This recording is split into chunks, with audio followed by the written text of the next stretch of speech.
In less than 6 months and under $150,000, they launched Portfolio Watch, an automated platform that turned commercial lending into a smooth, risk free operation.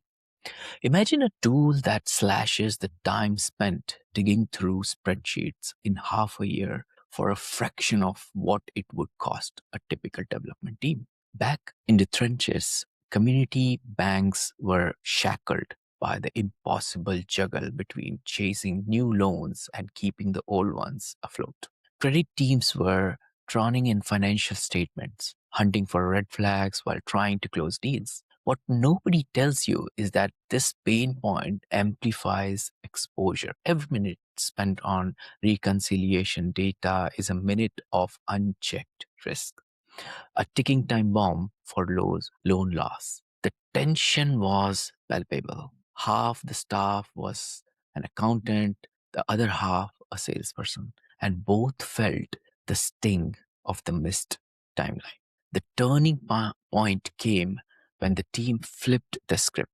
Instead of pouring endless dollars into custom code, they leverage AI assisted coding to automate the collection, parsing, and the predictive analysis of financial statements. They didn't rebuild the system from scratch. They built a layer automation engine that could learn and adapt. The unexpected part here was this outsourced the heavy lifting. Machines did the repetitive grunt while the humans team focused on strategy, not spreadsheet. The payoff was instant. Portfolio Watch reduced credit risk exposure by 30% and cut processing time for an entire portfolio by 70%. Within the first 3 months, client bank reported a 20% drop in loan losses, and the team had spent less than $150,000 to turn the game on its head. The metric speaks louder than the sales pitch. Under 6 months, a low cost, high impact solution that is now being adopted by banks nationwide. So we're bringing in the pioneer behind this meteoric transformation. He walked into a crowded market of underfunded tech, placed the right people around him, and invented a tool that essentially rewrote how community banks defend against credit risk. From his idea through a bold investment in AI assisted coding to the launch of Portfolio Watch. Walt, welcome to the show. Thank you, Ash. Pleasure to be here. How are you doing today? I'm doing great. It's been a good week. Life is treating me well right now. Great stuff. Do you have a favorite quote, something that motivates you, inspires you, you would like to share with our audience? I do. It's not necessarily a famous quote, but a mentor of mine, John Burtis, had a saying that even falling flat on your face is forward movement. And I'm a true believer of that. Through my career with 30 plus years of working with small businesses, all too often people with really good ideas get into this paralysis because they feel like they need to look around one more corner or look at more data. And frankly, opportunities have a shelf life. A good opportunity today may be gone tomorrow. And at some point, you have to risk. And sometimes you do fall down flat on your face, but at least you've tried. You've hopefully learned through that process, which makes you better in the long run. That his saying has always stuck with me. Indeed, indeed. And it's like what they say: when you earn it, you can say it. When you have lived through the challenges yourself, you understand the Right. girth of the pain, right? Great Very true. stuff. Great stuff. So, what?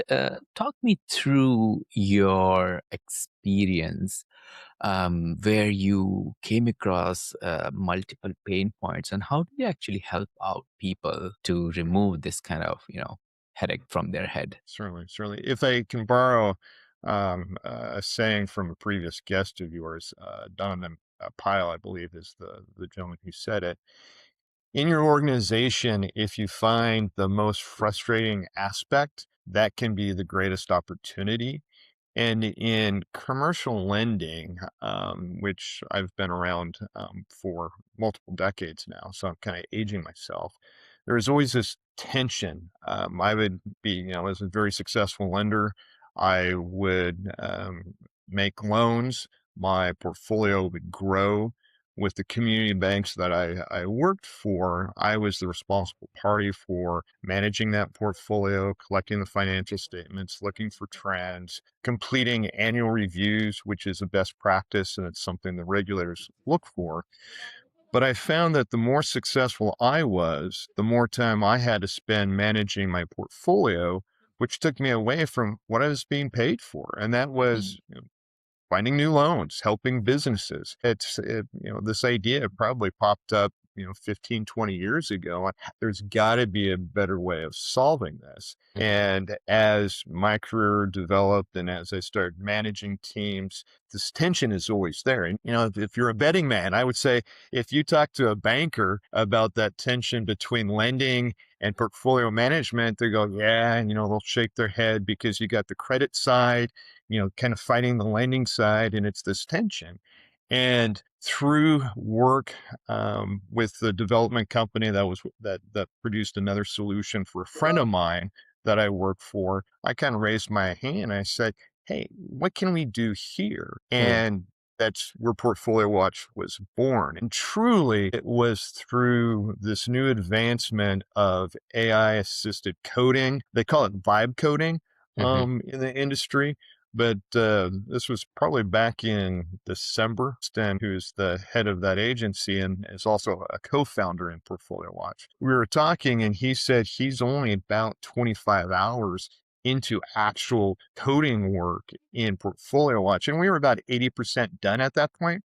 And mm, he told me even 12 months ago that would have been 125 hours. yeah, I don't have deep pockets. A lot of my career has been spent in nonprofit arenas, and to bring down the cost of technology solutions to a point where, a bloke like me can see a challenge, come up with the technology to solve that, and have it develop now because of this vibe coding.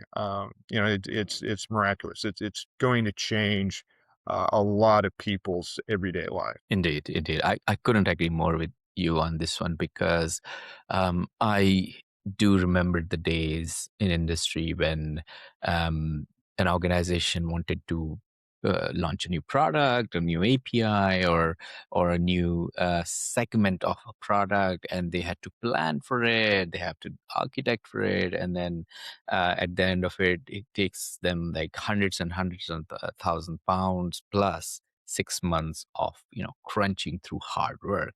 Whereas now you just have the architecture, you just follow this industry standard. You do still have to plan for it, but the development time and the cost has significantly reduced. And I couldn't vouch more for it because um, we have recently delivered an AI classification system, and I understand that it would have taken more than multiple years if we we have done it in a traditional way in this industry. So Walt, when you had this epiphany, did you looked into the market? Were there other products, services? What was going on at that time, and what did you see from your research that encouraged you to move ahead with this idea? Well, I wouldn't say that this space is complete blue ocean, but we have yet to find a true competitor. There's a lot of big names in the lending space that have developed front end workflow management tools to help commercial lenders with the process to be more efficient, to track and communicate with the borrowers, just more efficiency with actually reaching that credit decision.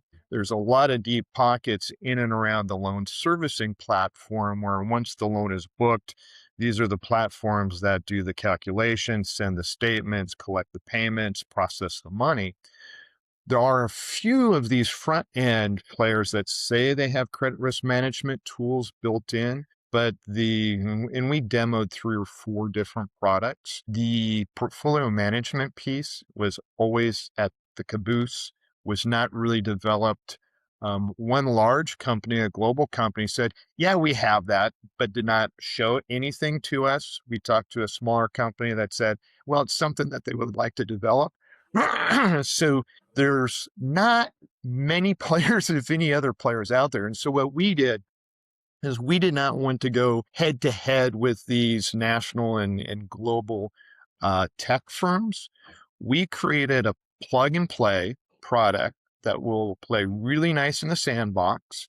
We receive information. We're not pushing data into the loan servicing platform. So we can't corrupt anything because there's no flow in that direction. And we are focused only on automating the financial statement collection, which means, getting the statements, reading the statements, testing the covenants, looking for trends. We will also produce annual reviews, which are incredibly important for the commercial team. And we figure that alone is about 6 hours of work per loan at a community bank, right? And Mm, so if we figure that the normal person is going to be paid maybe $60 an hour, mm, and we think that's low, we figure somewhere between $360 and $400 a year a lender is spending on just the financial statement management piece. We cut that in half, and we're far more consistent. We're better. We produce a better product. Plus, with the work we have done with Portfolio Watch and creating this algorithmic early warning system, we are looking for those weakening credits so we can identify them before that borrower actually misses a payment. And so that really is where the fruit is with Portfolio Watch, is mm, reducing the actual loan loss. Because when a lender has a longer runway to come aside that borrower, help that borrower through their challenges, the odds of success are exponentially better than being alerted to a weak borrower because they're missing payments. At that point, there's not a whole lot you can do. So we yeah. can, very easily articulate how we're going to save that lender money and free up time on the lenders. Plus, we've got their back and we're helping them identify problems, usually 3, 6, 9 months before they would normally have seen that problem. Mm. That is impressive because that tells me that it does not just addresses the pain point, but it also helps them understand way before if there is something bad is coming into the future, and then either they can work around it or they can take some actions to kind of mitigate it. That's what we should be using the technology for, right? To make sure Yes. that the bad thing doesn't come our way. Yeah. Exactly. Yeah, great stuff. So Walt, one of the biggest challenge, so we have 28% of our listeners who are founders who have got their first round of funding from their friends and family, like seed funding, etc., or they're crunching through their MVP to understand and gain more eyeballs on their startup. What was your strategy? Where did you? So my question usually is to my guests about how did you got your first customer? But I think in your case, it's so obvious, right? What was your strategy when you were working on the product? What were you doing to understand? Oh, let's say from now and let's say 4 weeks or a month and a half, the product will be ready. Let me get the marketing pieces, artifacts ready, and let me get a list. What was the strategy going on in your head to acquire the first few or first 10 customers at that point? Certainly. So there are kind of two sides to that coin. First and foremost is the co-founders. Two of them are from a software development agency. They have experience with launching new businesses. They have a marketing arm. So, being surrounded by the right people made my job so much easier when it comes to the marketing and, the wordsmithing and the energies, into that. I'm just a banker, right? I'm a commercial lender. They have the expertise that help formulate the right words in the emails and in the website and all that. But frankly, Ash, it's really an unfair advantage we have in this space because we are able to really focus our attention on our customer. The what we are focused on are commercial lenders with commercial portfolios between about 200 million and 1 billion. And most of these are community banks. Community banks are regulated. we can go to the FDIC, pull all of these call reports, and I've got a spreadsheet with every single regulated bank in the United States. I see all their portfolios. I see what their loss rates are. I see what their delinquency rates are. All of this is reported out on a quarterly basis. So we have this huge advantage of doing our homework for free, right? All of this is public information. We Mm, can go in and talk to a bank and know their portfolio as well as they do. And for us, I had some really good relationships in the state of Alabama because of some previous work. So that's where we started, and we started to get a lot of input on how to design Portfolio Watch. I've had this idea, but just because I have this idea, doesn't make it absolutely 100%.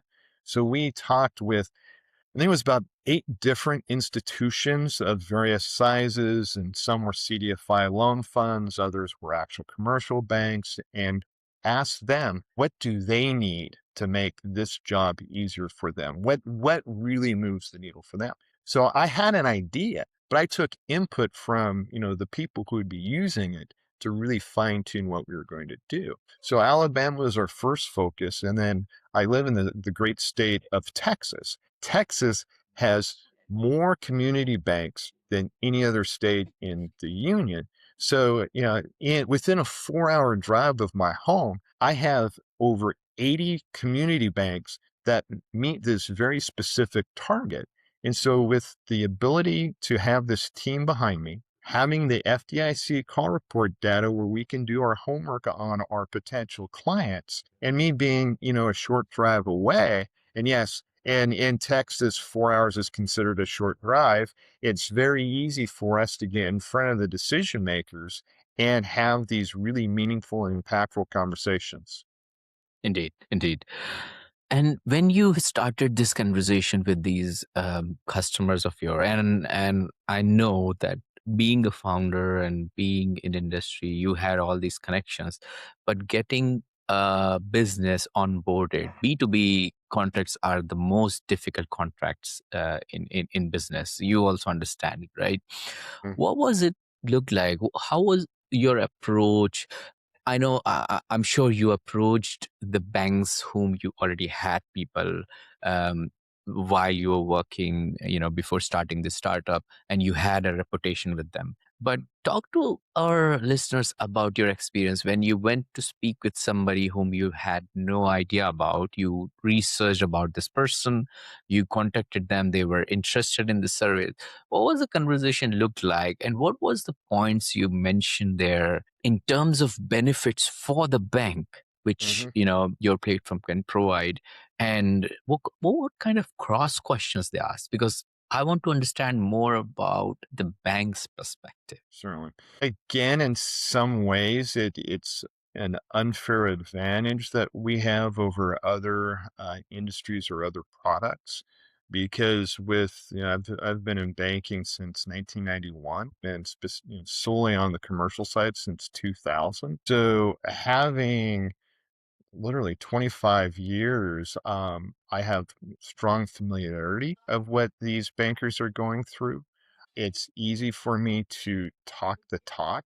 Like many different industries, bankers have jargon. There's certain things, especially on the commercial credit side, that is, I want to call it kept secrets, but there's a language, there's a vibe, there's an Mm, understanding.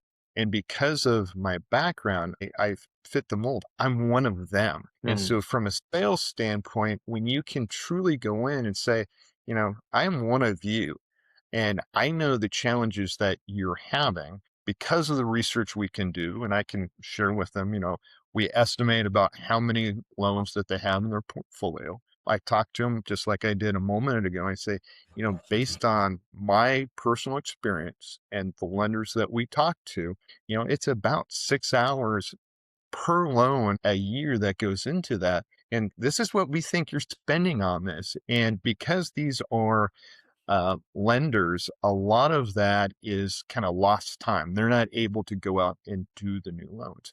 And so we mm, kind of talk about, that aspect, and community banks have a desire to be in the community to be helping these small businesses. So by explaining to them how we're going to free up that time, it resonates. But then always the conversation comes back to the technology, right? They talk about security and information, all of that, and we're SOC 2 compliant, so we kind of talk about that jargon. And we usually have a follow up with our tech team, with their tech team, so they can talk their jargon, right? Because that's not my wheelhouse. Mm, And it is a bit of a process, but with the obvious benefits. And again, when this tension between credit management and new lending, it has been around since people lent money. And I've always mm, said that banks make money at that front end when they find that borrower, or that they turn that prospect into a borrower and deploy that capital to them. They make money in that. But they lose money on the backside. And let's say a loan goes bad and mm, this lender has a true loss of $100,000. It takes so much more. It usually will take somewhere between 500,000 and $1 million of new loans to go out just to make up what they lost before. And if you deploy another 500,000 just to make up the profits off of that $100,000 loss, you're now exposed for 500,000, right? So it's this kind of exponential issue where controlling that loan loss really is a little bit of a holy grail in the commercial lending. And lenders will always have losses. If mm, I learned it early in my career, because I was always afraid of having a loss. I can still remember my first loss, and it kind of messed me up in my head. And my manager came alongside after about a month of seeing me kind of struggle with it, and he let me know it's okay, because if mm. we did not have losses, we're not taking enough risk. And there's a lot of opinions on bankers out there in the world today, but community bankers are truly different than when we talk about bankers or investment bankers. And a community bank wants to get capital into the hands of the small businesses that make up the fabric of these communities. And if there isn't a loss from time to time, that means that bank, that lender isn't taking enough risk. And lenders, they're not in the risk avoidance business. They're in the risk management business. And so it's these conversations and this familiarity that really helps the process. And so for us, we got a better mousetrap, but the people we're selling it to understand the need for that mousetrap much more differently than if it was a different type of a product or a different type of an industry. So, so like I said, Ash, it's a little bit of an unfair comparison because we are so focused and we're able, and the need is so great with our targeted prospects. Indeed, indeed. And congratulations on getting your Thank- SOC 2 sorted so early at this stage, because Yeah. usually, I mean, I know I mean, you launched the product with $150,000. I mean, that is, let alone is the cost of getting a SOC 2 certification by itself, Well, in some and cases. that's where the right team comes together, right? To get it. Is Yeah. having the right people there.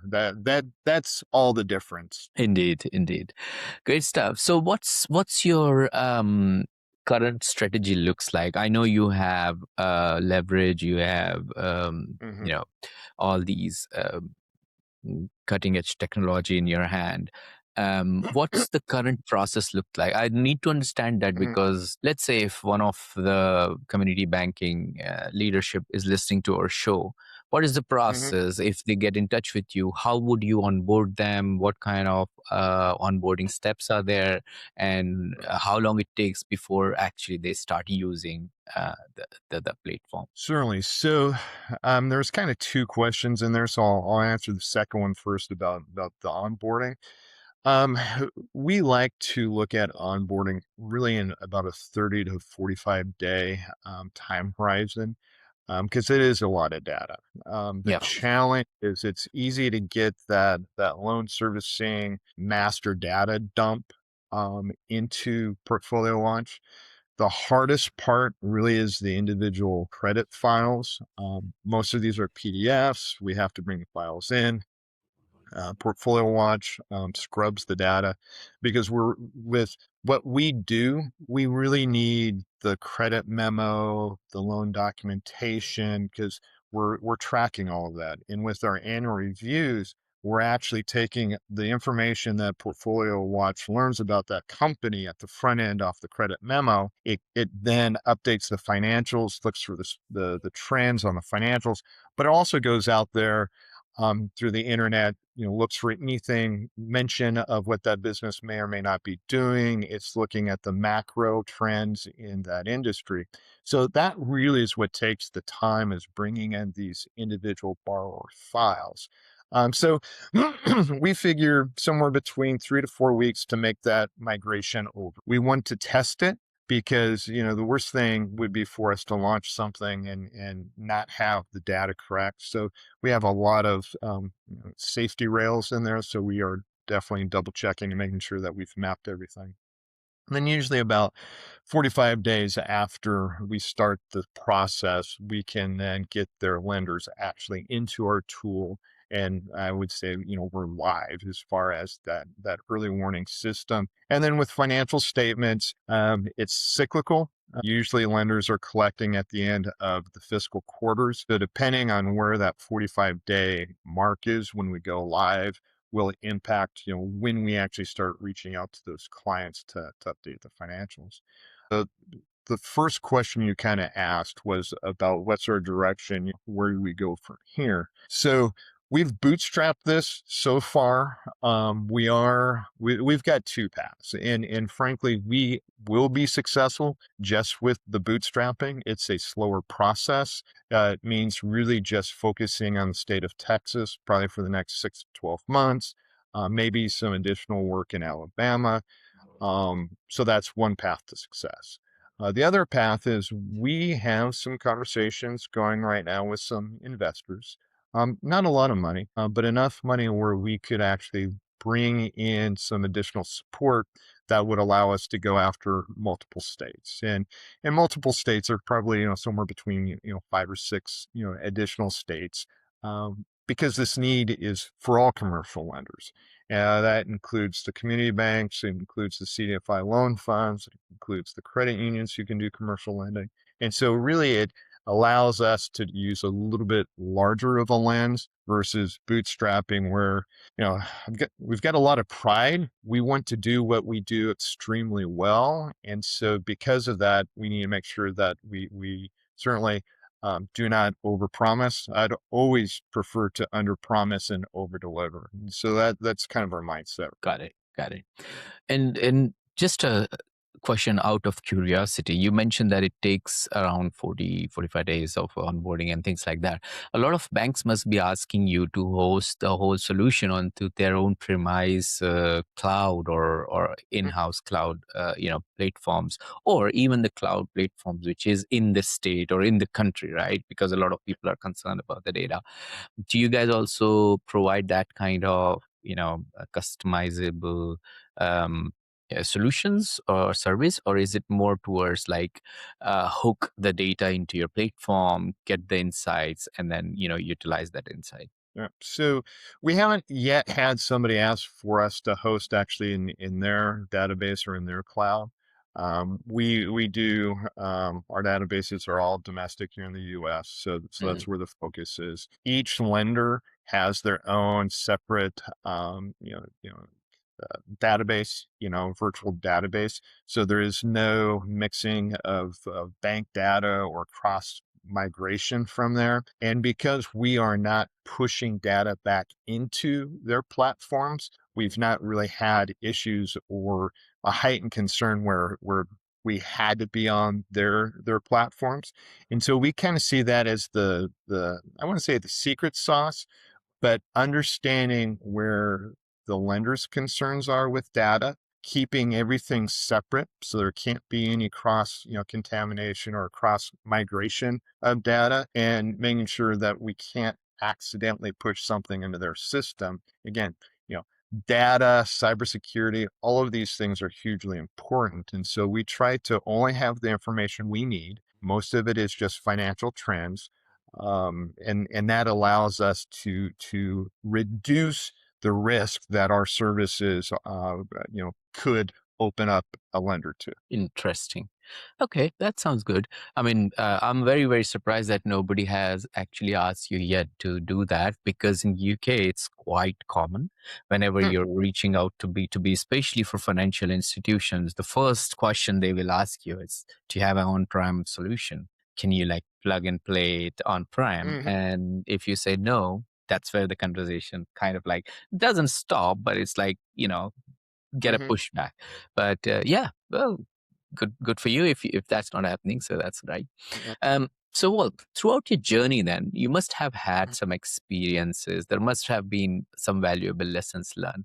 If you don't mind sharing, could you reflect on your experience and tell us about one mistake or setback that you encountered along the way that you now consider maybe not a regret, maybe a lesson learned, mhm. and additionally, what advice would you give our listeners based on this experience? Well, I have to say that so far with Portfolio Watch, I would not say we've had a serious challenge from that perspective. I would say most of my learning experiences have happened with other projects that we have done. Um, with my background, we've done real estate projects. We've had some businesses, small, kind of family businesses. I did have one fairly significant real estate project. We were building 66 units.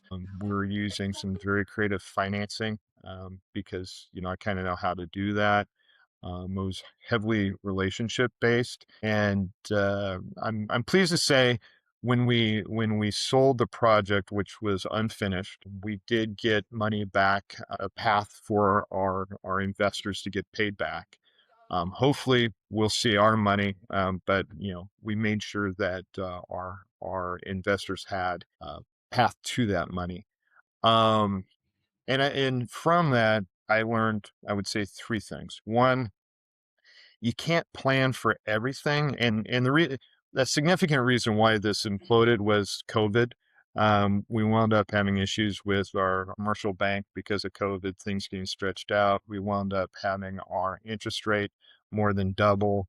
We ran into supply chain issues. We had to wait 8 months for windows, and so that delays everything. So it was, a series of unfortunate events, but I learned three things. One, um, just because you can do something doesn't always mean you should.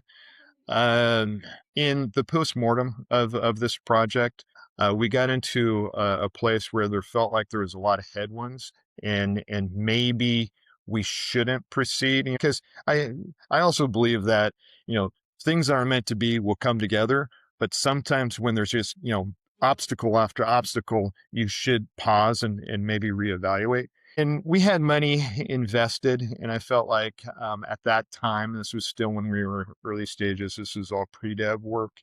Looking back, I probably should have listened to that inner voice a little bit more seriously, but we really did have a unicorn project that should have been awesome. Mm. So listening to that voice, was lesson one. The second one is rely more on the people around you. I had some really smart people associated with this project. When I saw some challenges happening, I should have been more proactive to bring these people in to say, I need help here. These things aren't making sense. It's slightly out of my wheelhouse. It's in your wheelhouse. Can I tap you to bird dog this more for me? Right. So, listen to the voice, really use the people who are around you. And the third one is live to see another day. And this goes back to, John Burtis's quote, falling flat on your face is forward movement. Um, there were times in that project when things started to unwind and I was trying to find solutions, where, I couldn't sleep, I'd think about it and, usually get nauseous. I mean, there was physical manifestation of the stress related to this. But we took care of the people that need to be taken care of. We sold the project to some of the investors. The project got built. It's a little different now for the community, but it's now still an asset that's benefiting the community. And frankly, we live to see another day. And so those are the three things. And so when we got to the point where it was we move forward with Portfolio Watch, how do I do that? Excuse me. I very strategically with the software development team brought those two principles in as co-founders. To me, that was very important because if the dev team is part of the ownership structure, they're the best solution solvers around the technology. That's not my wheelhouse. Brought another founder in, so there's four of us, who is kind of a DC type. He knows policy really good. So as we develop Portfolio Watch and start being able to document our successes through his connections, we can actually go to the regulators and say, hey, we have these tools. These are the things that are bringing down the risk for FDIC and the regulators. How can we incorporate this and making sure that the regulators understand the value? So, the lessons I learned with that apartment project greatly influenced who I brought in as co-founders, because when you do bring in a co-founder, I gave up a lot of ownership of this Portfolio Watch idea, but I would much rather have 25, 30% of a really good, profitable business than 100% of an idea. And I think all too often, inventors and smart people get all caught up on, I want to own it. I don't want to dilute that. But owning an idea really is kind of worthless. You want to get these, like I said earlier, opportunity come and go. There's windows of opportunities. That's when they call it a window of opportunity. And when that closes, it may never open again. So I'd much rather, be a co-founder, have these great other individuals around me so we can all be successful together than just me be the lone pilot. Indeed, indeed. And thank you for all the lessons learned, because this is what exactly why our listeners listen to the show, because they want to learn from the experienced founders about what are the mistakes they have faced or what are the setbacks they have faced, and how did they navigate it through these trenches, right? So thanks for that. I Well, think we are heading towards the end of the episode. So we got 6 quick fire question for you, 6 okay. lightning round questions. If at any point, if you think you don't want to answer any of these, just give me a skip and then we can move to the next one. Sounds good? Okay, great stuff. Question number 1. What are the top 3 strategies to generate more B2B leads in 2026? Relationship. That's number one. It's an overused word, but as we're seeing more and more, AI corrupted images and, deep fakes, it is that face-to-face relationship. I think it's going to have a resurgence. Second is making sure communication is tight. I think we're in overload these days with all of the inputs. So say what you mean, get in, get out. Don't waste people's time. And then thirdly, just believe in what you're doing. I totally believe in the benefits that Portfolio Watch is providing community banks and other commercial lenders. So because I have that confidence and that faith in our product, it really helps me reach out and get out of my comfort zone to reach out to our potential clients. Great stuff. What book would you recommend to our audience and why? I need to remember who wrote this. It's called 3 Feet from Gold. My Mhm. daughter actually got it, gave it to me for Christmas a few years ago. And it's from like a foundation, but the premise is too many people give up when they are so close. And the other part, I really like the way the story is told because it really is a story of awakening and just understanding that we can change. It's a story about a person who's really unhappy in life. He winds up accidentally getting some really good mentors around him, and it changes his life. He's restored. It's a restoration kind of a thing. So those two messages, we all can be restored, and don't quit. Just keep at it. I think it's a powerful book. Great stuff. What's one attribute or characteristic in your mind of a successful founder? Tenacity. Mm. I've worked with probably a couple thousand businesses over my career. Um, I two actually, tenacity and listening to other people. From what Wow. I've seen, those businesses that are successful, those entrepreneurs, they're tenacious. We all have setbacks. Nothing always goes as planned. It's that person who's willing to push through those hard times that's successful.